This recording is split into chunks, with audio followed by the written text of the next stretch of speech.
Alright, what's going on, everybody? This is Pedram again, and you're in PFAB's garage, so here we go.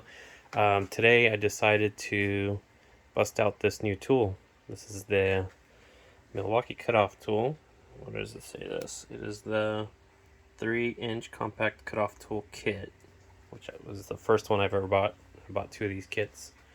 This one comes with a 4.0 and charger bag, the guard, 3 blades, and this is the model number.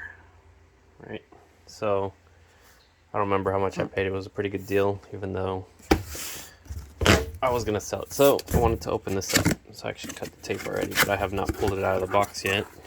So I wanted to go over, I don't know if you guys want to watch an unboxing video, but this is not helping. Alright, so it comes in a flat bag. I've never seen Milwaukee sell flat bags. Just kidding. Bottle opener on most fuel bags. Bottle opener if you want to get drunk before you start using the tool. I don't drink. I'm not promoting it. Zipper is stuck. That's a hard one to explain there. Oh, there it goes. Alright, what's in the kit? Papers. Probably something. Oh, there it is. That one, I usually never fill those out. I don't know why I ever collect them, but here is the tool. There's the battery, charger, I'm guessing all the accessories. Oh, that's the guard. Okay. I got a forward and reverse, an Allen wrench. We got battery, tool, charger. I will not be using that charger. Actually, one of the guys on the Deal Team 6 showed a video of somebody converting this to a holder for the battery, which is already there.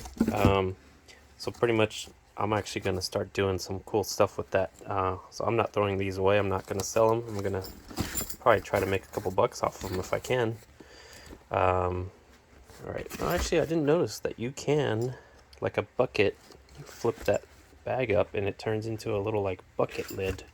That's interesting. Alright, I didn't even think about that. Well, see, look, you just kind of bend it up and it holds its shape. That's something new I just learned. I gotta check my pond real quick, so let's walk with my charger. You know what, let's go wireless. Let's leave this here. I gotta turn off, I got a little leak in my pond and it fills. So here's the pond, there's my fish. The neighbor was nice enough to give me some fish. I'm gonna shut this off. Okay, let's go back to work. Get a little tour of my house here. So this pond, it's got a little leak from the waterfall. One of these days I'll fix that, but for now I just keep topping it off. It kind of floods over here a little bit, but most of the water comes off the run here. You can see a little puddle. It's coming from somewhere over here, and it's also seeping the other way too, so it's probably from when I walked on these rocks using cheap liner. Don't do that. Don't ever use cheap liner. Alright, back in the garage.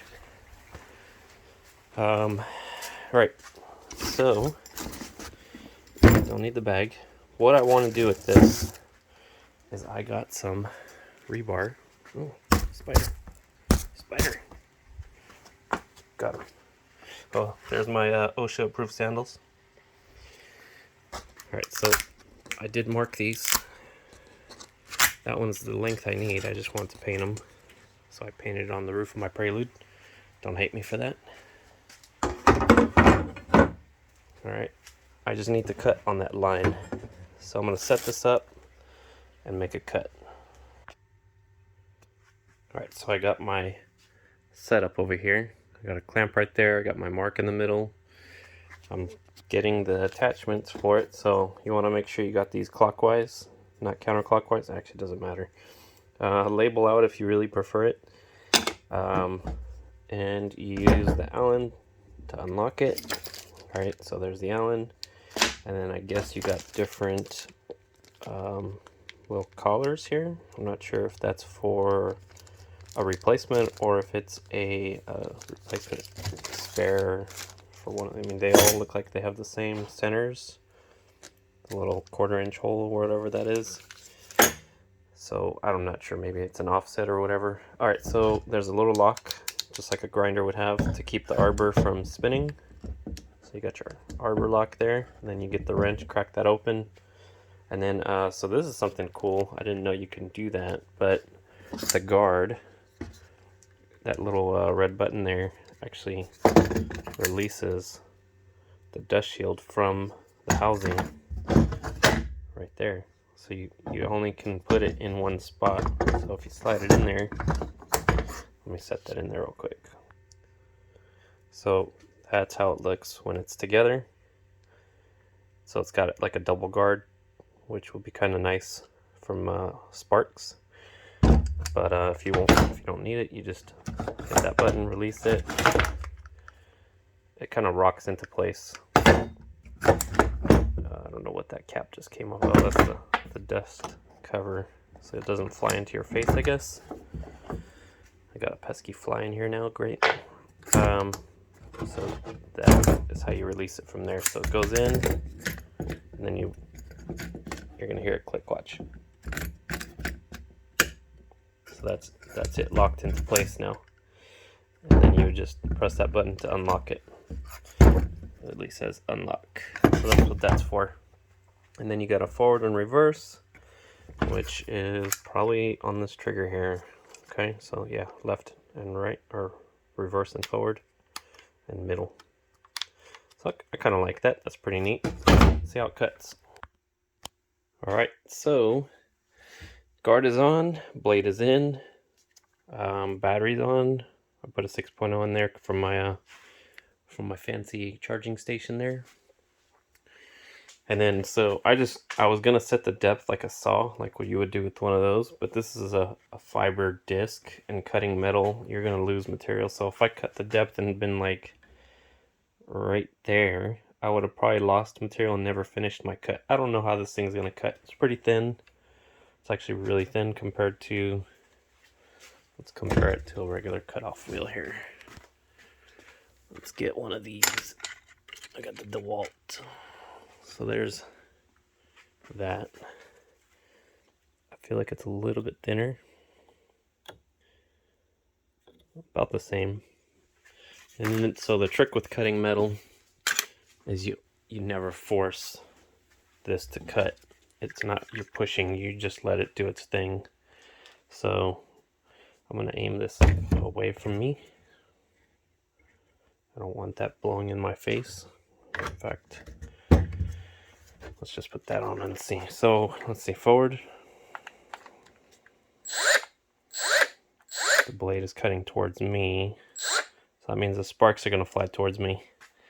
And forward. So if you push that over, it's spinning. I'm trying to do a light pull on it to see how it does.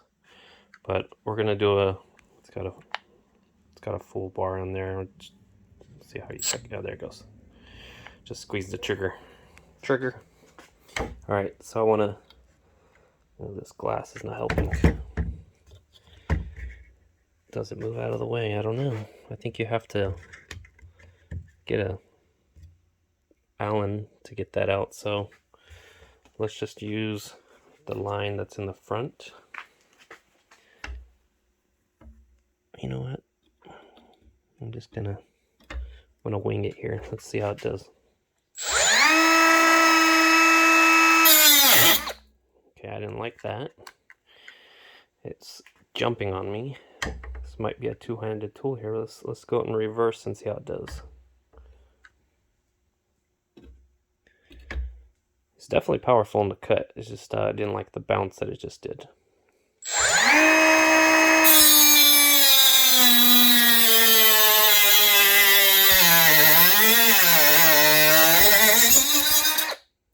Right.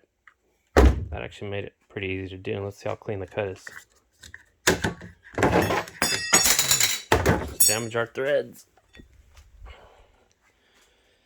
That's not bad. I cannot see that.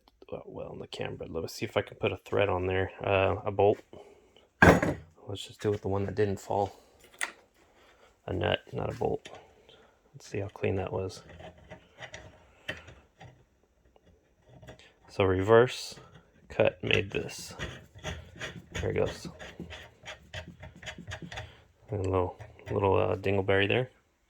But I actually like that. That was pretty smooth for it to not create a burr for threads on all thread. They do have all thread cutting machines, but this is a pretty universal tool, and I feel like I'd be using that for a quick grab to cut all thread, because I'm not gonna bust out a cord to get a grinder. I mean, and then here's the other thing. So you take a grinder. Now I got that pad on there. I'm gonna switch it over to the cutter. So why not have a separate tool to deburr it if I need to? I'm still gonna do it. I just don't want that jaggedy edge on there. But at least I know that I don't have to worry too much, because if I did it with a handheld grinder, this thing compared to the grinder is a lot lighter. This is probably like, I would say like 4 pounds. Grinder right here. This is the big one too anyway, but oh shit, yeah, that's like double the weight right there. This is a big, let's see, 11 amp, 13 amp. That's a 13 amp grinder right here. And it's great, it's really powerful, but it's just heavy, and I'm just cutting all thread, so that's all I wanted to do. I want to make nice cuts. So I'm gonna do that and mount it. So I got here, this is how far I've gotten in the garage. That's what the all thread's for. It's gonna hang. So I got this one supported. I put a bar in there just to hold it up for me. I'm just gonna leave it in there, but it's gonna go up. And I'm not using that hole like I did for this one. I'm gonna probably come in over here and throw some washers in there to finish this off.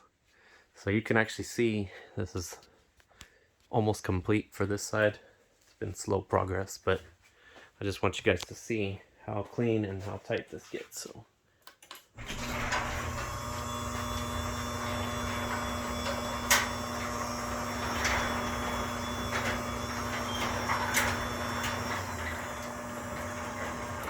So there you go. You cannot see anything up until that point right there. So the only reason I didn't do this on this side is because of that shelf. It's going to interrupt in the way. So this shelf cuts off when that shelf starts. So now I have access to all of my shelves all the way across. And then this one's just out in the open for now. Once I finish putting those two pieces of all thread up, I'm going to button up this shelf and work on moving the car over. Not put anything on top of the car anymore for now. Let's get this door closed. Alright, I love that motor, it's so quiet. So there, I have access to all my tools here. I can easily get any of this stuff down. I got all my stuff over there. There's actually another cutoff tool kit up there, and then I got the 2 sawzalls and a drill and impact. So the 2 middle ones are the drill impact kits, and the sawzall ones are there. So who knows? I don't need the impacts, so I'm gonna sell those. I just I've been busy doing this stuff and then buying. So here's my other mess that I got. All right, so I got the Dewalt rocket light, tripod light, and the Milwaukee M18, which is this guy. No, where'd I move it? Where'd I move it? I lost it already. Oh, it's way down here. Here we go. It's one of these. I really love this light. And I got the 5 amp hour in there. And my buddy Jarrell came over. We were doing some polishing. Ooh, and I showed you guys that trick with the polisher. And that's tucked away, but now I got it back on the sander mode. So if you guys need a polisher, this works really well. I got some buffing pads. I think they're going to be a little bit smaller. I'm going to try that out and see if I can turn one of these to a dedicated buffer. It's actually a pretty cool idea if you guys haven't seen it. But it's on one of my shorts. Not my pants, my short videos on YouTube. So if you guys want to check that out, I'll probably see if I have time to drop a link on my video there. But I mean, if you guys ever need links to stuff, let me know. I don't usually post links to things because I just, me doing this. You don't need a link to this. The deal videos I put are very rare. I'm not trying to focus on deal videos, but they seem to be doing all right. But that Dewalt polisher was very, very cool. I like that. So get yourself one of those. Throw a buffer pad on it. Just give you I'll run it by you guys again. I don't know if this one will work. It was a Harbor Freight one, I think. That one might work, I don't know. Actually, one of these pads right there. I got those on Amazon years ago when I bought that polisher. Those are 7-inch pads for the 7-inch polisher.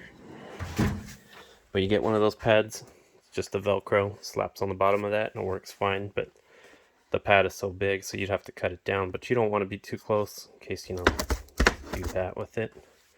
So I don't know, it's up to you. Leave yourself a buffer for the buffer.